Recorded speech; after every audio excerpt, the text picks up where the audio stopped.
Hello, everyone, and welcome to the Security World stage here at CyberWise Con. Uh, this next speaker, I'm gonna say, I have some insider knowledge to the next talk. I've had the privilege of talking to Jeroen Willemsen before, and some of the amazing work that he's been doing with the OWASP Foundation, and in particular on his project Wrong Secrets. But I will not dive too much into this. Instead, I want to hand it over to the man himself, Jeroen Willemsen, who's going to be taking us through the OWASP WrongSecrets project and how they've managed to keep this project going and some of the great insights that you can use it for to help your developers understand some of the security risks around secrets. So, Jeroen, I'm going to hand it over to you. Oh, I almost forgot. Before I do, please make sure, everyone, that you participate. Ask questions in the chat panel or in the Q&A panel. This is now your opportunity to be able to talk directly to people like Jeroen. So, Jeroen, welcome, and I'm going to shut up and hand it over to you. Thank you so much for the warm welcome, Mackenzie. Really awesome to see you again. Hello everybody, welcome to my talk, OWASP WrongSecrets, how we keep on growing our open source project. If you're wanting to build out an open source project yourself, you've been wondering like, how do I do it? What should I do? What should be my idea? Well, this might be a talk just for you to get at least my perspective on my journey that I have with OWASP WrongSecrets. Let's go. Let's see if all the nuts and bells work. Yeah, there we are. So, about me, I'm Jeroen Willemsen. I am project leader of OWASP WrongSecrets. I'm a principal security architect at a large technology firm next to this. Um, yeah, if you want to know more about me, feel free to scan that QR or go to allmylinks.com/community where you can find my GitHub, my blogs, and all the other stuff. All right. So, um, if you're already in an open source project, um, you might you might yeah, well, these two pictures might actually talk to you. One might be the first one where you see the guy pushing up the hill. You might just feel just like that you're the only one contributing right now, and you're trying to make something out of your library or your tool or your application. It's so much work. The other thing might as well that while you've been working on it, you might just feel bored right now. As in, "Oh, why do I have to do this? Why do I have to write the test? I don't like this one bit." If that's where you're currently at with your project, stay tuned because I might have something for you. And don't worry, many people in open source feel this often. Even if you're in a large team, it might still feel like you're pushing up that hill with a big boulder. Um, and even if you have a successful project, or whatever you might think of successful, but successful to your own standards, you might still feel bored about the project. That's not a bad thing. That's a completely normal, natural thing to feel. So for me, I first worked on a very large project, like the Almost Mobile Security Testing Guide, and I did a lot of stuff over there. But at some point, there was just so much involvement of different things that I felt like uh, I had to keep on pushing that boulder. And when I stopped doing that, I realized as a very busy PSA that I needed something else to do. I needed something outside of my work to solve puzzles, to help others, but not to feel the pressure to do stuff timely, like in my, any security day-to-day job. So I wanted to have a hobby to keep my sanity besides all the hacking advice and architecting. That's the hobby you're currently looking at. Well, in a minute. That is this, OWASP WrongSecrets. So what is OWASP WrongSecrets? Let me quickly try to summarize that. So OWASP WrongSecrets is a hackable application that gives you insights on how to not store your secrets. We currently have 46, 47 upcoming challenges, where in each challenge we try to show you one way how you could make a mistake with how you to store the secret. You might think of yourself, what? 46 challenges? That's a lot. How many mistakes can you make? Well, we got many more that we would like to build out, and all of them I've seen in real life while either being an internal employee somewhere or being a security consultant. And therefore, being a security consultant has been great because I've seen so many companies with so many employees having their own ideas of how to store secrets that we have this great data set to work on. And luckily, we also have many people that contributed with ideas that they found in the wild, even with articles where companies got compromised with their wrongly stored credentials or compromised credentials because of the way how they got stored. So to the left, you see the logo, to the right, you see the entrance page, and the bottom, you see the contribution history. There's this funny lump in the beginning, and then there's this empty space, and then there's lots of contributions. And we'll talk about that in a moment. So what is Wrong Secrets? Wrong Secrets basically has the following architecture. It has an app code with some config on top, which all runs inside a Docker container.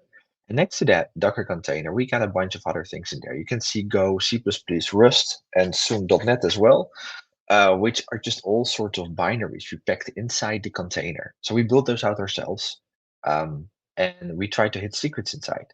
And then we have challenges in which you can learn how to reverse engineer the binary. Because for some reason, there's plenty of people in this world that believe that if we cannot read it just in our text editor, it's safe. Whereas there's so many decompilers that will allow you to actually see the insides of applications and understand its logic, as well as find the symbols that are used to represent the secret and convert it to a human readable secret, that we figured it would be great to have those in. So that Docker container then either can run on Heroku, which you can currently see, for instance, let me quickly share another screen. Let me see. Oh, share screen. There it is. So here, for instance, you can see Wrong Secrets running on Heroku. So this is a Docker container running on top of Heroku, where we also have those binary challenges I talked about earlier. So for instance, over here, we have Web3 chat. Oh, here we are. Here's a bunch of binary challenges. And after that, we got inspired because we found other mistakes as well to write more of these binary challenges.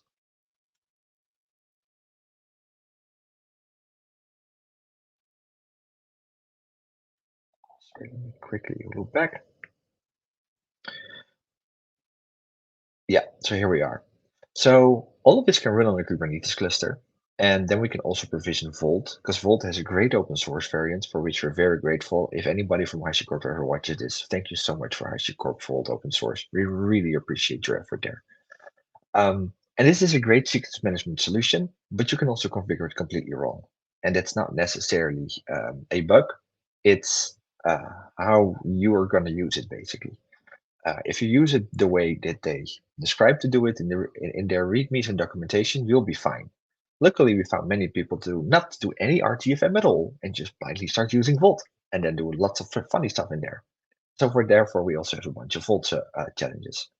All of that can run on Kubernetes, and then you can run it on Minikube. We also provide Terraform code for you to have AWS and GCP or Azure covered, so you can have a full experience in the cloud. Next to that, we also have Wrong Secret CTF Party, which is a fork from OWASP Multi-Juicer, where you can actually host your fully automated CTF together. So then everybody can compete to each other, and you also have CTFD hosted inside the platform, so you can keep your score over there. It's a wonderful game. All right. So how do we get there? We get there, of course, by first finding a reason to start. Why do you want to? Um, why do you want to have an open source project? Is it just do you just want to experiment with something? Because that can already be a great basis. If you want to play with some tech, feel free to create a GitHub repo or a GitLab repo. Share it with the world while you're committing your code. If it's all messy, it doesn't matter. It could be a great start of an idea for yourself that you would like to share with others easily. It could also be your journey to learn something. So, for instance, some of the tech inside our project are really there because I wanted to learn about the technology. And if you look at my commit history, I'm sure you'll see where that was. Um, but what about proof of concepts? Some of the best open source libraries all started as a proof of concept because you had a brilliant idea and you wanted to just create a proof of concept and see what happened. Or do you want to create something to teach? So for me, the very early start of Wrong Secrets wasn't necessarily about me being bored as a PSA. It was me wanting to speak at All Day DevOps, but I didn't know what type of topic. And then a colleague of mine told me, like, hey, we got this secret automation provisioning pipeline, which might be a great topic to talk about. And we figured, yeah, that's actually a great idea. But then I only needed some examples to show why it's better to automate this than to let people make something by hand. And that's where the first 7 challenges of OWASP wrong secrets came from. Wasn't as pretty as today. It was but ugly, like just plain text on an HTML page, but it worked. So 1 year later, I wanted to pick up open source work again, like I told earlier, because I got bored, I got over messed and over stimulated at work, so I needed something else, something creative. And that's where I figured, okay, let's pick this project up again. Um, so yeah, why not use this to teach people stuff and at the same time, experiment with various technologies I haven't been playing around a lot with. So as you see, um, till now, we really spoke about this from my own perspective. What do I like? What would I want to do with it? And that's really what I would like to invite you to do. If you're stuck in an open source project or if you're really wanting to jump into something, just go for it. Try it out. If it feels good, continue. If it doesn't feel good, stop. It's that simple. No, it's open source. Nobody expects you to do anything. Um, and when you start, try to get feedback very often. For instance, share this with friends. Try to find what their opinion about your idea, about your concept, or about your first proof of concept. For instance, I shared mine with Ben de Haan and Madhu Akula and Nana Baars, and all of them really helped me out greatly because they loved the idea. I also shared this with my non-technical friends. And there's even a challenge which we always doubt, the case challenge, which is about having a shorter password on your password manager. Because even, non-technical folks might actually be very interested in what you do as your friends or whatever, and actually might give you the best feedback ever to make it usable for other people. And the only thing you have to do is share about it, talk about it, be transparent about it. And if that works, and you got something working, share it with more people. Just send it over to the people where you think like they'll be pretty, um, either pretty happy about it, or they'll be or send it to people that might have a lot of criticism or feedback, or however you want to call that, because you know that they have very high standards of what they think is good. That doesn't mean if they're against it, you should stop. It just gives you another perspective of your idea, which can be all great altogether. Um, And once you did that, try to work together at a solution. Don't be that guy that pushes the boulder by themselves. Try to find people that really are interested. Ask them to help you. You don't need to be the single hero. And if you're in open source for the money, I'm sure you can. But at the same time, I can really tell from experience, it's very given by itself if you could just have a good time with friends while working out on something. Um, and then when you work together at that, it's very important to understand that uh, there's all sorts of feedback. Of course, people can shout in your face, um, this is not nice. I don't like this idea at all. Well, it's your hobby time, not theirs. They're not paying you. Don't worry about it. Let it go. If everybody feels it's a bad idea and you've lost your motivation, feel free to stop. But don't let it get to you. It's not required. Um, And then, of course, you can also have other types of feedback, like, "Hey, I don't like the black color of the background. Can we have a white one? Because I don't like dark screens that much." Again, it's your project. Whatever you feel good about, just do what you like to do. Um, but then, of course, it's always good to listen to them in terms at least to see, like, hey, do the people you want to work together have a point? For instance, when I worked with Nana Baars, he saw me. Making a bit of a mess of my Spring Boot controller. It was like, that's the old way of doing this. Have you looked at this new type of REST controller? You have far less code then. Try it out. If you don't like it, I'm happy to help you on your old one. But maybe you like this instead. And it was brilliant. My 160 lines of code just became 12. And I was like, wait, I need to do this more often. I love this. Um, and even better, try to also stimulate people around you to have that same productive way of working with you. Food for thought can be great help, but even better can be asking volunteers to just give PRs. So that's what we asked in our friends and volunteers. And they all come up with either very well educated issues or they come up with a very nice PR, which basically either solves a problem, implements a very nice improvement, or other stuff. Um, in all cases, it's very important that you, even during those PRs, ask their feedback on what they want this, why they think it's a good idea, why, and also check in if you think it's a good idea. You can also do this the opposite way around. If you feel like, hey, I need to update my library or my project, file an issue for yourself. And if people really think it's valuable, they love to work on it. If they don't think it's valuable or if they think it's tough, they might just, step back a bit. But you can also ask your friends and co-contributors, what do you think about this issue? Or what do you think about my current new PR? So together you build something where everybody feels part of. And all in all, the most important thing is focus on something that can be finished. Whether you file an issue or whether you create a PR, make sure it's really something that has a beginning and an end. Not a 160 file change PR, but something that takes a consistent amount of work uh, and brings it to the next level, basically. Um, and always go back and test yourself.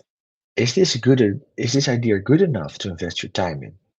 Do you like the idea? Do you like to work at it? Maybe I should have capitalized work as well, because you're going to be the first one if you like this to work on it, because somebody's got to do the work. Does it give purpose? Does it bring value for others? Did other people like your idea? And then you can spend your time on anything. You can try to recruit people to build out your idea. You can hire people. You can do stuff. You can build, test, or you can try to be a coordinator. But to be fair, if you build your POC first, your MVP later, and you want to make progress, make sure you are building a lot. Don't let other people do the building themselves because you'll be disconnected in no time. Try to understand what you really need and try to see how you can build it. Anybody can build software, really anybody. The moment you can read and write, you can start learning how to build software. Or with no code solution, you don't even need to understand code. You can just go for it. Just go for it, but make sure you build a lot. I think that's very important. Um, and compose and reuse. Don't reinvent the wheel yourself. Remember that Spring Boot REST controller example I gave? I use a lot of frameworks in my software. I use a lot of third-party components. Why? Because they already did the job for me. I want to maintain as less as possible while making sure it works. So make sure that for your idea, you find suitable building blocks and tools. If you feel like, yeah, but my idea is so new, there's no component ever done this before, try to think of how do you materialize your idea. And in that materialization, you all share the same thing because you're going to execute it at some device where already people have written software for. Never forget about that. No matter how special you are or how special your idea is, it's never too special not to have any third party stuff. Unless you're doing an open source project like building your own GPU, I'm sure even then you'll find libraries you can use. And try to scale up with automation. Stop correcting yourself. Have linters inside. As many as you can for the languages you're using, for the frameworks you're using, and stuff like that. And use something like pre-commit. So here you see a beautiful PR from Nanabars. Again, thank you so much for this, sir. You really were a great help to our project, where he found a way to reduce the code per challenge tremendously. However, there was some styling stuff that wasn't very well in his code yet. So with pre-commit CLI Lite, the linters were applied automatically and the pre-commit hooks were fired and the corrections were done automatically. And then just committed to Git inside the same PR. That way I didn't have to bother Nana with, I'm so sorry, I can't accept your PR because there's some mismatching formatting. There's two spaces indentation too much. We don't want to waste time with our volunteers doing that. Let Git fix this for you. So make sure you automate this stuff. Have as many tests as you can, because people will try to help you out, refactor stuff. So make sure you have unit tests and lots of them. Make sure it's also easy to change your code in such a way that the overall public testable surface won't change that easily. So your tests can be stable. Also make sure you have integration tests, because integration tests can help you to see if somebody refactored component A, whether component B would still work. Don't forget to have stuff like end-to-end tests. That can be very, very valuable because overall that will really be a challenge over time to make sure that everything really works. So we're using Cypress, and it's been very helpful to see whether the application still does its job after you committed another change. And make sure you run all these checks on all the PRs. Have stuff like security checks. So we have, for instance, we run ZAP, the desk scanner on every PR. We run various other checks. We run all these linters. And we do all these different types of tests the whole time whenever you're done with something. So on our PR, for instance, we test if we can build out a container based on your new code change. We test if that container will work well on our Kubernetes platform. And we do all sorts of other tests. This really helps us to make sure that whenever you create a new challenge or when you refactor it as part of our implementation, that everything will still work. And we also, for instance, automated dependency management. So we have dependencies for applications, for GitHub Actions, for Docker container, for Terraform, for our unit tests, our Cypress end-to-end tests. But also in our pre-commit hooks, we also have dependencies. If you can manage all of these through Dependabot, you don't have to run after them yourself. It can easily be fixed by Dependabot. Or if you're on GitLab, use Renovate. Just use anything to automate this away. The nice side effect about this is that this is automatically becoming a heartbeat for your application because Dependabot will file new PRs. For instance, here you can see that we do a daily check on the GitHub Actions because we have some more sensitive actions. And we do monthly checks on most of the other dependencies. That means your project will at least get new PRs every month. So at worst, we only have contributions on a monthly basis, but still the application won't die, as in it won't look like an abandoned system altogether, because all you didn't have to do, if you did all the other stuff correctly, like the test, the linting, etc., is make sure that your application remains compatible with those new dependencies, and then just um, change the application wherever required, merge the PRs, and you're done. So that's automation. That's all on the provisioning side of things. Now the negative part. Where are my users? When I started this out, there were no users. Nobody cared. I mean, sure, Ada was fun, as in only DevOps, um, and some people watched the talk, but it's not like they're going to wait for me to create an application or something. Because the internet is full of ideas. It just continues all the whole time. So when I picked this up again, nobody knew about my idea. I had to, talk to people, and it's fine. I mean, you can start with your idea without anybody knowing about it or wanting to push it forward. It's not a bad thing. It's okay. Um, and no one might initially care about your idea either.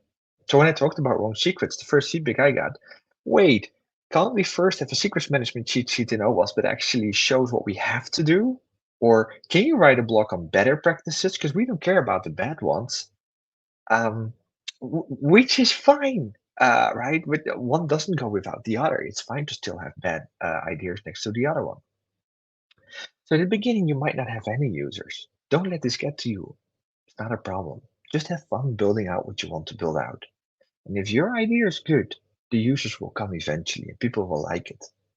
In fact, while I hardly saw any consumption, I then read on Twitter that a bunch of people were very happy with the project. I was like, wait, what? People actually are excited about this. That's so nice.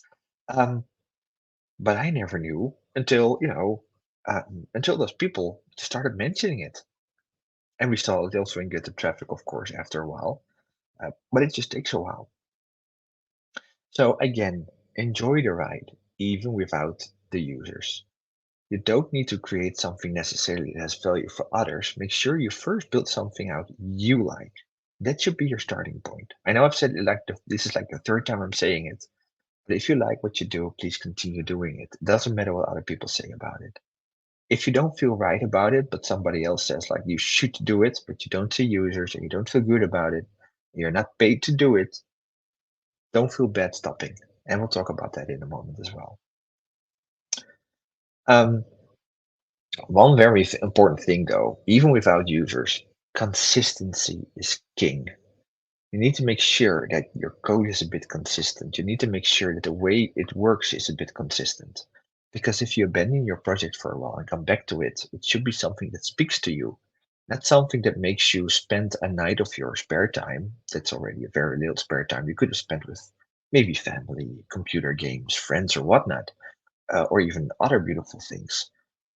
Trying to find out what was I writing back then again, because that's horrible. You don't want to spend your free time on your own debt. That's totally useless.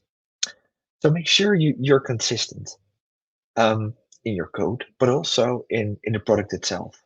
Make sure you have something that just works, that you don't need to do 12 different steps. Just make it work. If you look at my community GitHub account, you'll find a few um, small POCs to see how or whether I can make something work. And they all share some stupid script called automate.sh. If you call that automate.sh, my POC just works. You don't have to do anything else. So I just stopped at automation the moment I have the automate.sh working. So it then just works. I do the same with my work. If I have to show something is insecure, I want to create a payload, I'm done when my automate.sh works at my colleague's computer without any preparations. That means it just works. For open source projects that you want to continue, make sure so you have something that is updated. Nobody wants to look at shitty old code that doesn't work on their computer. Nobody really cares for that either, unless it really solves a problem nobody else can ever solve. Which, with 7 billion people on the planet, will never really be the idea. So make sure you have something that's just updated, and that's, hey, remember what we just talked about exactly. And make sure you have something that feels usable, that you understand how to use it. It's not hard to use it, and you can just step in. And make sure that you also understand that you're consistent in your development itself. Because an open source library, it's not about is the productized jar file uploaded to Maven or is the crate finalized uploaded to the registry product we care for. No, everybody looks at your code. Everybody looks at your GitHub. So make sure that your development setup is actually something consistent enough to work with. And it might sound dull, but if you spend time on that to make this consistent, your development, your updates, and all the other stuff around it, you'll actually enjoy working on your project a lot more after because you don't have all the extra work yourself anymore either. And then, of course, we have something, try to promote your work. Find relevant communities for whatever you're trying to build out. Use social media.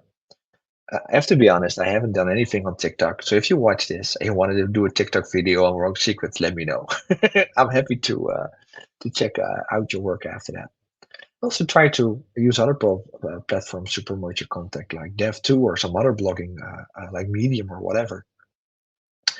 Try to be on existing vlogs and podcasts. So you at least can, make yourself heard a bit about the project. And if the author of the podcast or the vlog really thinks it's a good idea what you're working on, they'll definitely let you in. If they don't, that's also some feedback from the community automatically to your idea. It might very well be that people are not really excited about it, and maybe you should just keep it to yourself then. Also try to do CFPs to conferences that are relevant to your solution. For instance, like this one. So here we are talking about it. And of course, once you did that, not all repositories grow the same way in terms of appreciations like GitHub stars. Here you can see through 3 different projects that are growing very differently. So the yellow one is Wrong Secrets, the blue one is Coraza, like the firewall rules, and the red one is API security. If you look at these other 2 projects, Coraza and API security, they're very different from Wrong Secrets. Wrong Secrets is a vulnerable app to play around with. With Coraza, you actually get rules that bring a lot of value to your organization. And API security is like a standardization body of work that's really important if you want to secure your APIs. So if you compare your projects to others, it might very well be that your project doesn't grow as nice as theirs, and that you don't have as many stars as they have. That shouldn't bother you at all. Wait, what? No, it shouldn't bother you at all because you are your project is your project. It's different from any other project. Your project is fine the way it is. Don't expect the same type of growth curves as other projects. It's nice to compare to see how it developed and what happened to make them pick up more stars, for instance, like certain media events or certain releases. But be okay if your project doesn't grow in GitHub traffic or star appreciations as some of the others do, because you might not be that special, but you are unique and your audience is unique. So it's fine if it's growing differently or not at all. And if it grows very fast, remember you just got lucky. And congratulations on the fact that you did, because that's awesome. But it's okay if it's not the case, as long as you enjoy what you're doing. Very important is be the maintainer you want others to be. So be kind. People might have spent hours on writing an issue text and then You can say not an issue goodbye, wasting their whole hopes and dreams. You could also say, yeah, I love the idea, but that's not applicable with us right now. And maybe just try to find a way to contact them directly. So what I try to do, if I can find them on OWASP Slack, for instance, is say like, this might not be a suitable idea. Can we have a chat about it and just talk about it and say like, hey, if you still want to contribute, maybe you like to do this or that, or what do you think about this issue? Can you file something like that? Um, and of course, um,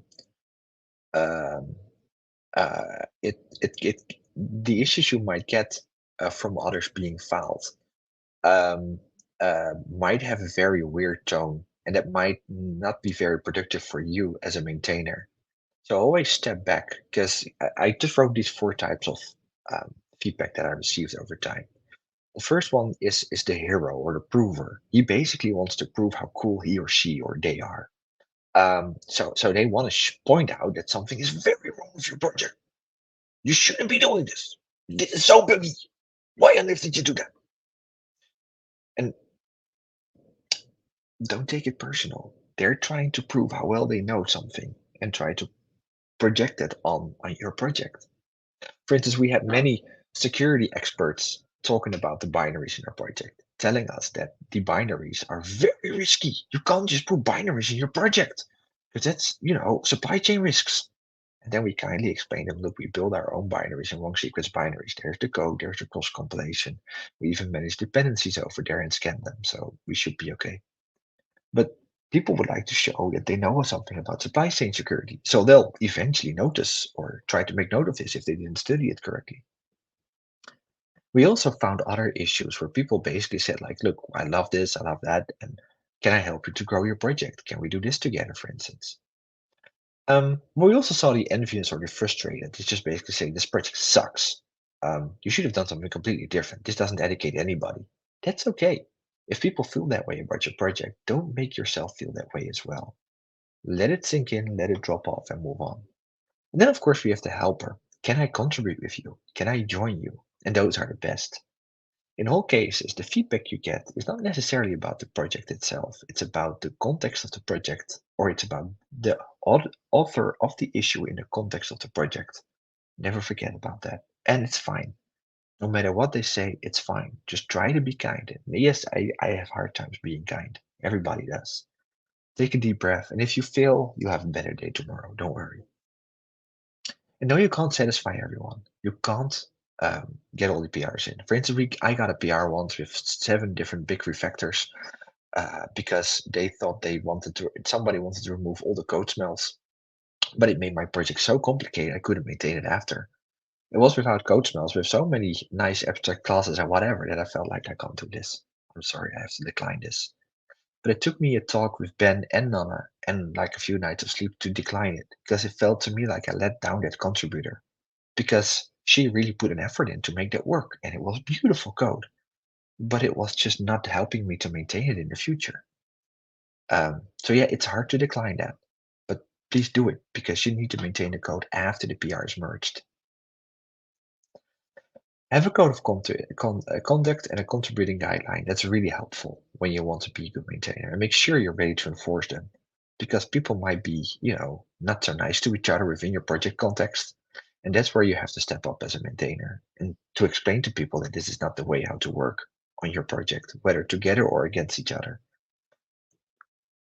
And make sure you always realize a maintainer doesn't mean you're going to be the mentor of every contributor, unless you want to help a person. But that's really not up to the contributor to decide. There's no debt from you towards a contributor to become their mentor or whatsoever if they file a PR or file an issue. And oh yeah, you're not an unpaid service desk employee. There's no SLA. You can't say no if you don't have the time. Let it go. It's fine. And in that sense, make sure you have an ordering in your components, architect to maintain together. So for instance, we had something stupid. We first had challenge names in orders like challenge 1, challenge 2, challenge 3, challenge 4. And if I would add now challenge 8 without challenge 7, then the application would break. So we had to re-architect the whole thing to make sure challenges were loaded in such a way that it doesn't matter how they were named. And it doesn't matter in which order. So we could just configure that. Um, And by fixing that, we no longer had to wait for certain contributors to fix their challenge feedback or their PR feedback before we could, merge the next one. And split essential parts. If you can split essential parts, people can contribute to such an essential part without, um, changing the others, giving you far more space to do stuff. And please don't make perfect solutions, because there is none. There is no software on this world that's perfect. Leave room for improvement in the next issue. It's fine, because it's your open source hobby work, right? Don't overspend time on it. And it might very well be that you thought it was brilliant, and then somebody files a PR, undoing half the work you did, but with such a beautiful, elegant solution that's far easier to maintain. But you can only have the space for that if you have an open mind to kill your own darling, um, and to not, aim at perfection. And at the same time, all of this doesn't make sense if people file PRs that touches 8 different components or changes everything. So ask people as part of your code of conduct or as your contributing guidelines to focus on one item per pull request or merge request. Otherwise, your brain is going to be berserked. And whatever whoever else tries to contribute will then be on a running train, and that's not very nice to contribute to. And try to leverage free solutions. So there's many free solutions. Unfortunately, not everything is free anymore. When I wrote this, Octato had an open source free solution. It's no longer the case. But on the left-hand side, you see various deployment methods that have some free credits or an open source solution. For instance, Render has Render.io and Railway have a free or have some open source credits. Heroku has an open source program where you can subscribe to, where you can just deploy your container to. That can be very helpful. HashiCorp has, for instance, the HashiCorp Vault tool, where you can, an open source variant, which you can just use to do your stuff. Kubernetes is an open source project, so Docker can be used for open source stuff. If you want to work on a Web3 project, stuff like Etherscan is also open source to use. When you want to host something in the cloud, AWS, Microsoft for Microsoft Azure, and Google for the Google Cloud all have their open source programs where you can apply for free credits. These credits really saved us, because otherwise we would have huge cloud bills when we wanted to test our online challenges again. And now we don't have everything online the whole time. We just spin up something online in the cloud, run terror tests against them, and then just shut them down again. That way we save a lot of cost, but we know that it's still working. And then there's of course stuff like 1Password, who has an open source Vault integration setup, and also an open source subscription, if or a subscription for open source. And JetBrains provisioned us IntelliJ as part of their open source program. So we could do far more with far less keystrokes, which again helps us to write our Java open source program. And all of that would never have happened. I mean, all of this is great stuff, right? These are great programs, and we're very grateful for all these different open source tools that we're able to use. Next to, for instance, Spring Boot, tons of Java libraries, beautiful REST libraries, and Go libraries. But all of that, it's just free, and you can use it to grow your project faster. But of course, no project grows as fast if there's nobody to help out. And I'm very grateful and very honored um, to have such a large crew of people contributing to our project. It's been great, guys. If you ever watch part of this, thank you so much. I really appreciate it. There goes also a second special thanks. The first one goes to Git Guardian, who was our first sponsor. So we had something to apply with OWASP for to get our cloud bills paid next to the open source credits. Of course, JetBrains, 1Password, and AWS. But what really helped us out is making this an OWASP project, because under the OWASP Foundation, you automatically get more exposure because you're part of the OWASP organization with your repository. And there's just people out there that don't know about any of the security projects apart from the OWASP projects.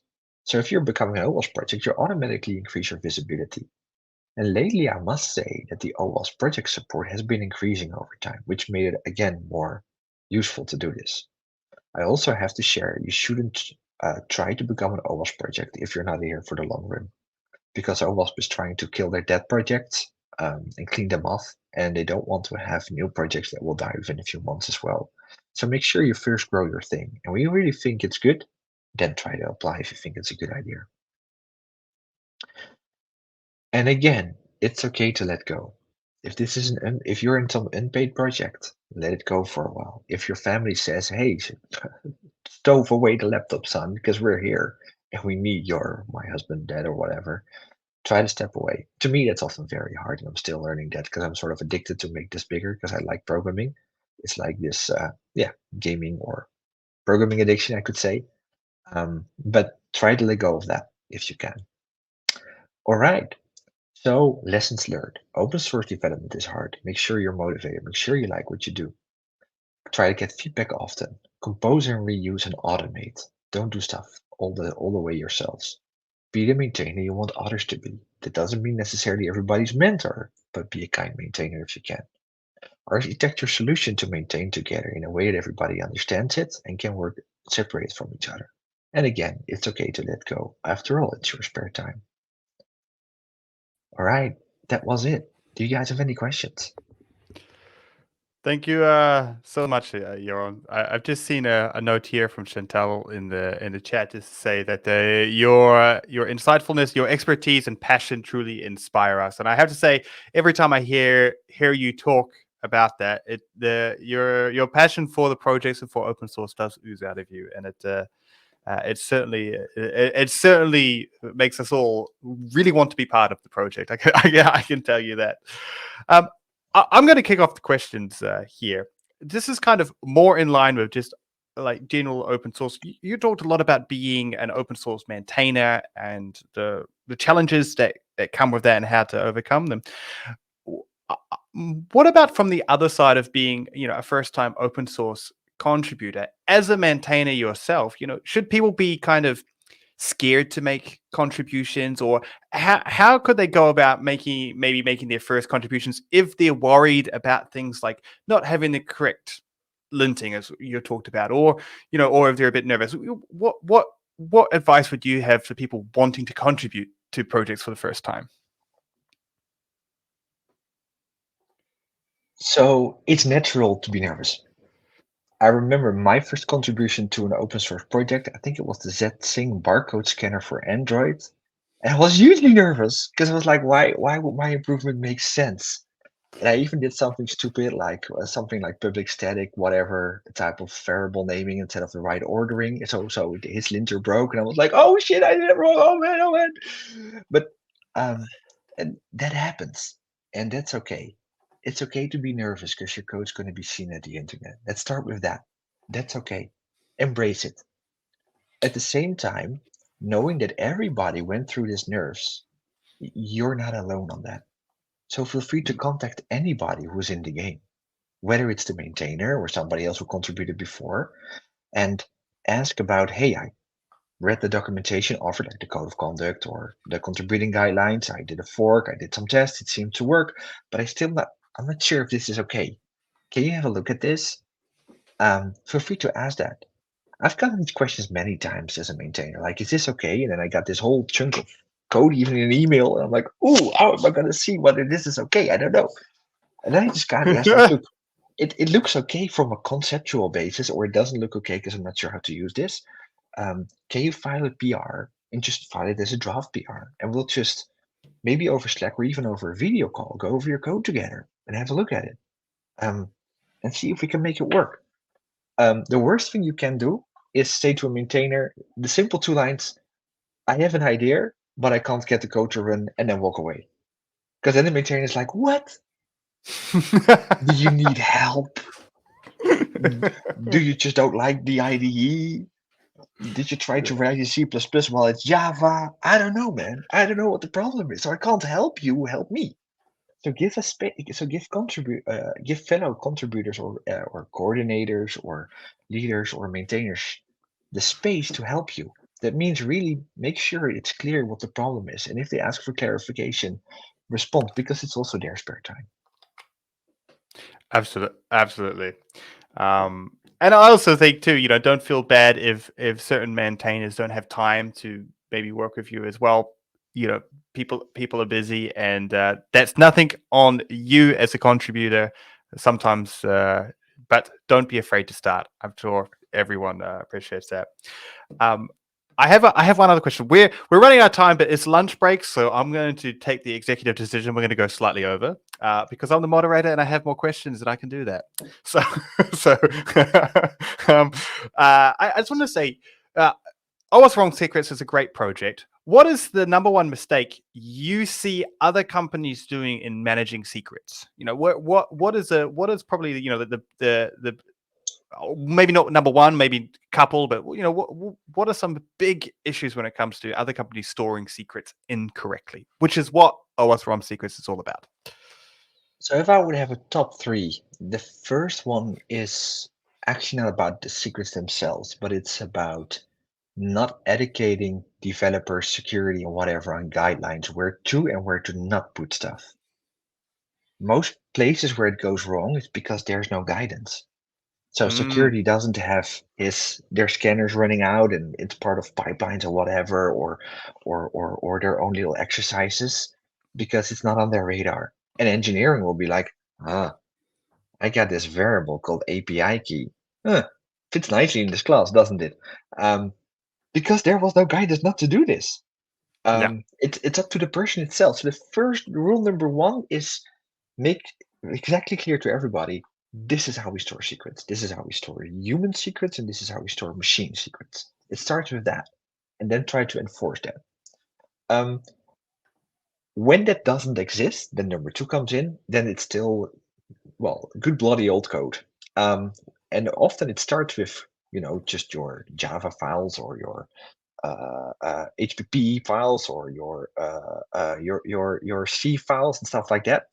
And eventually you grow and put it in your configuration file, which is still in the same repository. And so that would be number two. And number three is currently, to me, would be infrastructure as code state. For instance, Terraform with all of its secrets and stuff like that. And officially, statistically, I think we should say Docker containers, but by now many people have heard about the stupidity you can do in Docker and that you shouldn't put stuff in images, and we still see it on a daily basis.